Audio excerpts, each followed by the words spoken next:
నమస్కారం. తెలంగాణలోని గవర్నమెంట్ స్కూళ్ళకి మరియు గవర్నమెంట్ స్కూల్‌లో చదువుతున్న విద్యార్థులకు తెలంగాణ ప్రభుత్వం ఒక గుడ్ న్యూస్ అయితే చెప్పింది. అదేంటంటే కరోనా టైం నుంచి ఇప్పటి వరకు తెలంగాణ గవర్నమెంట్ స్కూళ్ళలో అయితే స్కేవెంజర్లు అంటే పారిశుద్ధ్య కార్మికులు లేకుండానే మరి స్కూల్ అయితే రన్ అవుతున్నాయి. విద్యార్థులు గానీ, ఇటు ఉపాధ్యాయులు గానీ, హెచ్ఎంలు గానీ చాలా ఇబ్బందులైతే ఎదుర్కొంటున్నారు. కొంతమంది టీచర్లు తమ సొంత డబ్బులు పెట్టి పారిశుద్ధ్య కార్మికులు నియమించుకొని వాష్‌రూమ్స్ ఇవన్నీ కడిగించుకొని తర్వాత గ్రౌండు, క్లాస్ రూమ్స్ ఓడిపించుకుంటున్నారు.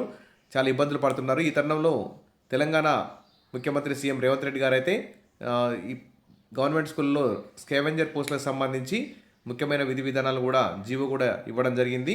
దానికి సంబంధించి ఇక్కడ చూద్దాం. నిధులు కూడా విడుదలయ్యాయి, వెంటనే పెట్టుకోవచ్చని కూడా చెప్పారు. ఇక్కడ చూడండి, ఇక్కడ స్ట్రెంత్ను బట్టి పారిశుద్ధ్య కార్మికురాలికి జీతం అయితే ఉంటుంది.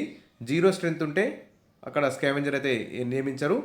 మరి స్ట్రెంత్ 1 నుంచి 30 మంది వరకు పిల్లలు ఉంటే ఆ స్కూల్లో పనిచేసే పారిశుద్ధ్య కార్మికురాలకి 3,000 చెల్లిస్తారు.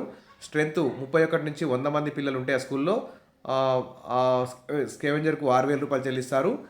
101 నుంచి 250 మంది పిల్లలున్న స్కూళ్ళకి 8,000 రూపాయలు చెల్లిస్తారు. 251 నుంచి 500 మంది పిల్లలు చదువుకుంటున్న పాఠశాలకి 12,000 రూపాయలు చెల్లిస్తారు. ఇక 501 నుంచి 750 మంది చదువుతున్న స్కూళ్ళకి 15,000 రూపాయలు చెల్లిస్తారు.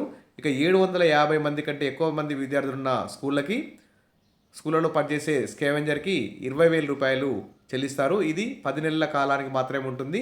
ఇది స్కూళ్ళలో ఫుల్ టైం వర్కర్గా కాదు, తర్వాత పార్ట్ టైం వర్కర్గా కాకుండా ఇది నీడ్ బేస్డ్ పని విధానంలో తీసుకోవడం జరిగింది. ఇది అకౌంట్లో డబ్బులు కూడా స్కావెంజర్ అకౌంట్లో పడవు. అమ్మ ఆదర్శ కమిటీలు అనేవి ఉన్నాయి, అమ్మ ఆదర్శ పాఠశాల కమిటీలు ఉన్నాయి. ఆ కమిటీలోనే పడుతుంది. ఆ కమిటీనే ఒకరిని నియమించి ఈ పాఠశాలలో పారిశుద్ధ్య పని అయితే చేయిస్తారు. 10 నెలల కాలానికి ఈ శాలరీ అయితే వేయడం జరుగుతుంది. గతంలో చేసిన వారికే ఇచ్చే అవకాశం ఉంది. ఎందుకంటే వాళ్ళు గతంలో కరోనా ముందు కూడా తక్కువ వేతనం 2,000 వేతనానికే పనిచేశారు. చాలా చోట్ల మరి వాళ్లకు ఈ అమ్మ ఆదర్శ పాఠశాల కమిటీలు వాళ్ళకు అప్పగించే అవకాశం ఉన్నట్లు తెలుస్తుంది. ఇక అకౌంట్ కూడా ఈ పారిశుద్ధ్య కార్మికురాలి మీద అకౌంట్ కూడా ఓపెన్ చేయరు. అమౌంట్ మొత్తం కూడా అమ్మ ఆదర్శ పాఠశాల కమిటీ అకౌంట్లోనే పడతాయి. వాళ్ళే ఆ పారిశుద్ధ్య కార్మికురాలకి శాలరీ అయితే ఇస్తారు. మంత్లీ 3 నెలలకు ఒకసారి ఈ శాలరీ అయితే పడుతుంది.